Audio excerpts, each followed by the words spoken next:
Hey, what's up everybody? Doug Drulard here at Peak.audio, and today I'm excited to talk to you about some things that we're rolling out for our launch partners, and specifically talking about our recommendations that we're going to be publishing on what type of content we think is going to be successful on the Peak.audio platform. As you may recall, Peak.audio is an all-in-one platform, and so we believe that the nature of the content that's successful is going to be a little bit different than other platforms. And we wanted to provide some concrete recommendations based off our research and our conversations with our launch partners. So really we're talking today about content success. So what type of content is going to be the most successful on Peak, and how can you tailor your existing content to make it successful? And then if you were thinking of creating new type of content, what our recommendations would be. So that's really the goal of today's presentation, is just to be able to answer this question: what content will succeed on Peak? So before we get into the specifics of our recommendations, I want to take a step back and share something that we learned in our research. And if you look at the landscape, you might think that the biggest competitors to you being successful are either creators on platforms like YouTube or Headspace or Ko-Fi or something like that, but that's not really the case. It turns out that when you're a creator or a business and you're just getting started, the biggest competitor you have, so to speak, is non-consumption. And that just means that people aren't listening to audios of any type at all. And so I think that's really important to share with you all, because that's going to influence our recommendations on where we recommend what type of person you should target, and then also what type of content you should create for those people. So taking another step back, people don't necessarily want content per se, right? They don't want to meditate or listen to audio tracks. They're typically looking for results. And those results can vary. That might be that they're looking for happiness, to improve their focus, improve their sleep or their gut health. There's a reason that people will engage with your content. They have a larger purpose in doing this. And so I think it is important to focus on the mechanics of it, as far as like if you have a track that's specifically tuned to 432 hertz or something of that nature. These things are important, but they're not the most important thing. I think the most important thing is to think about the results that people are looking for when they're listening to your audio programs. So how do we get these people results?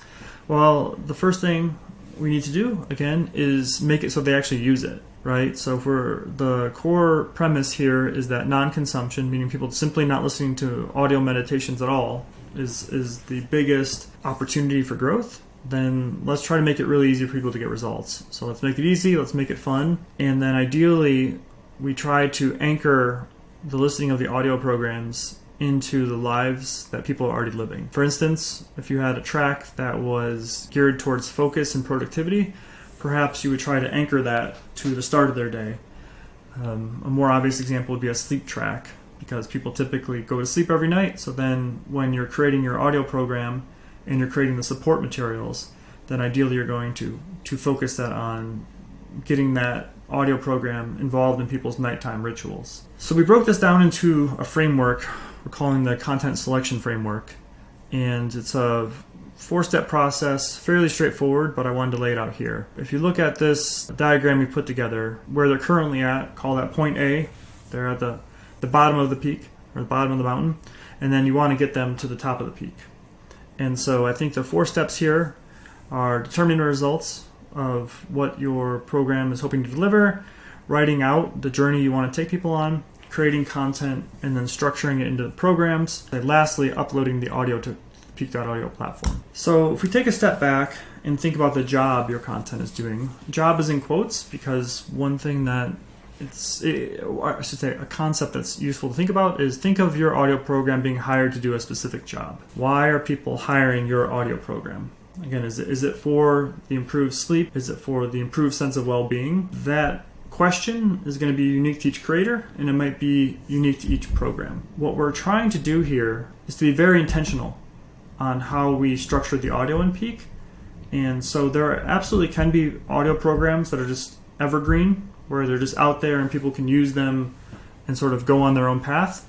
But I strongly believe that if we're going to target beginners, perhaps casual listeners of yours, and get them into the super fan category, the active daily listener, someone who's willing to pay to subscribe to your content, that we have to think about the job that your audio is doing, and then we need to tailor the programs towards that. So what are the results people want? Why do they want it? And then how can we tailor this content so that it can perform the best possible job performance possible, right? Sorry, a little bit redundant there. What I mean is, how can you tailor your content so that the job that it's hired to do is the job it actually does, right? So what that means is, if you have a sleep program, then we probably don't want to tailor it so that we say, hey, we should use it at the beginning of the day, right? So I think it's important to think about what is that job, and then how do we gear everything in the program. So that's going to be the audio tracks, the support documentation, the community aspects, the loyalty aspects, all that aligned around this job that needs to be done. And then that's how we structure it. And then we pair that with the journey that we want to take people on. And so what I mean by this is, think about the person that your ideal person for listening to this program. Are they a beginner who's just discovering your content? Are they a mid-level person? Are they already experienced? And what questions will they have?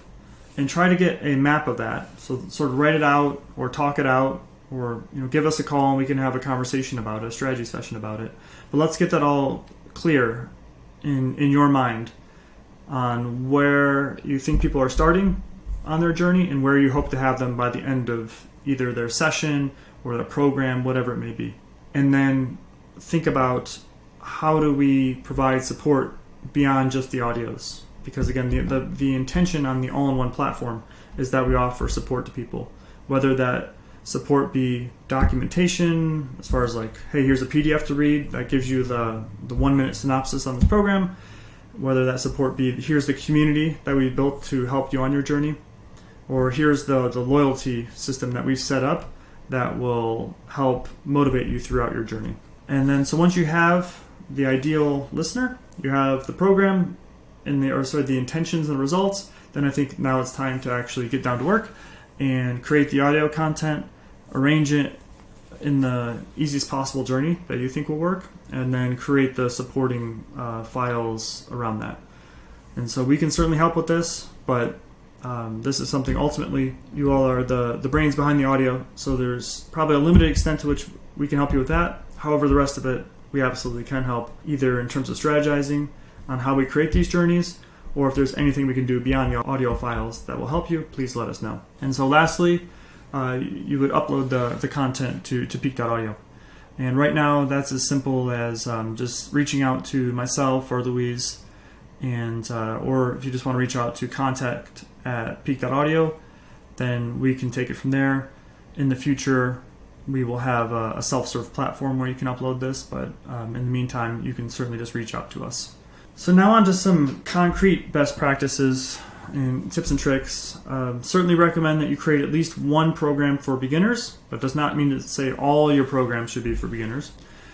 We recommend you have at least one program for everyday use, or at least one track. So this is going to be a track that I believe it should be less than 20 minutes, and it's something that people can use every single day. So for instance, I use a track called like the 10-minute supercharger, and it's a 10-minute track, sort of like a guided meditation that I love, and it just takes 10 minutes, and so it's awesome because I can fit that in my day. If your everyday program is an hour or 90 minutes, I am wary of that. It's not to say you can't try it, but I really recommend you try to keep one shorter, because the goal here is to get people to use your audios every single day. I also believe it's in everyone's best interest to have a variety of programs, so 3 to 5 I think is a sweet spot to start. And then lastly, think about the community that you could build around your entire audio library and your audio programs, and how that might work. So maybe you have your community segmented into power users and regular users, or you have a community subgroup that is just geared towards sleep or happiness or anxiety, whatever it might be. And then just think about the rewards that you can provide people. I mean, it can be as simple as a badge, it could be as simple as exclusive access or a shout out. I mean, there's a lot of different things that we found that people respond well to that aren't super hard to provide. And again, it's just a small little nudge here. People aren't going to start a program just because they get a badge, right? That's probably not going to happen. However, I think sometimes small little rewards can go a long way. In terms of things that we think are bad practices or anti-patterns, if all of your content is available elsewhere for free, that's probably not ideal. If you upload tracks that are general in nature and that's all you upload, again, not every single program has to be specifically targeted. You can certainly have ones that are geared towards just like, hey, this is nature, or this is more astral in nature, or like, it's sort of like space inspired. That's totally fine. However, I think that at least one of your programs should have some intention behind it, as far as like, hey, this is ASMR for beginners, or this is nature soundscapes for doctors or nurse practitioners, or something like that, something focused. And then also, I think avoiding the community and loyalty aspects would be a big mistake. And it might seem like it's a heavy lift to design these things, but again, that's why the Peak team is here to help you on this. But I just think it'd be a mistake not to leverage those types of aspects, because they've been so helpful in my personal journey, as you all know. And just from talking with a lot of potential sort of, call them end users or the general public, they respond very well to these ideas of community and loyalty. And so just wanted to wrap up here with a case study. This is a program by a guy named Jason Andrews, who's a hypnotist. He has a social anxiety program. It's a structured program, has multiple episodes, has checklists, has support. You can see how it flows into the Peak.audio platform here. Start out with a disclaimer, then you do an introduction, then you can get into the heavy lifting. And then likewise, Jason Andrews also has an everyday program. It's 15 minutes long, and in this sense, the reason or the sort of audience is someone who is looking for a quick sort of power nap. Call it a power nap. And so there's deep relaxation time. It's sort of an evergreen program. It's 15 minutes. But you notice there's some contrast here, right? We have a program that's very structured towards a problem, which is social anxiety. This is good, right? Social anxiety versus just anxiety. So it's a little bit more tailored. And then there's another program, or this could be part of the social anxiety program if Jason so desired. There's another track that's just like an everyday listener. And I think you have to have both of these, right? Peanut butter jelly, right? That's how I'm thinking about it. And then likewise, this is important because one of the things we want to do here is start to think about how can we create bundles for creators and put them on the Peak.audio platform. And so in this case, Jason could have a bundle that's around the social anxiety solutions program. I think retail this thing, actually $269 would be a deal. I believe this thing retails for significantly more. But we can start to stack the value and stack in values like the rewards, the community, one-on-one sessions. We can do things with digital collectibles, NFTs if you're familiar with those. There's a lot of places we can go. So if you can come up with ideas, that would be very helpful on how we can promote these. But we are absolutely willing to help you. And one of the things that will help us help you is if we can get some idea of the programs you're going to create. And if we have at least 3 to 5 of them, that gives us a lot of sort of value to stack, so to speak. And then if there's a variety of them, it gives us different bundles to build, and then we can test them out and see which ones that work. So again, I think you are all signed up. But if you ever had any questions, the latest FAQs and sort of recommendations will be on Peak.audio/creators. So thank you for your time. And again, if you have any questions, please reach out to us at contact@Peak.audio or reach out to me personally at Doug@Peak.audio. Thank you.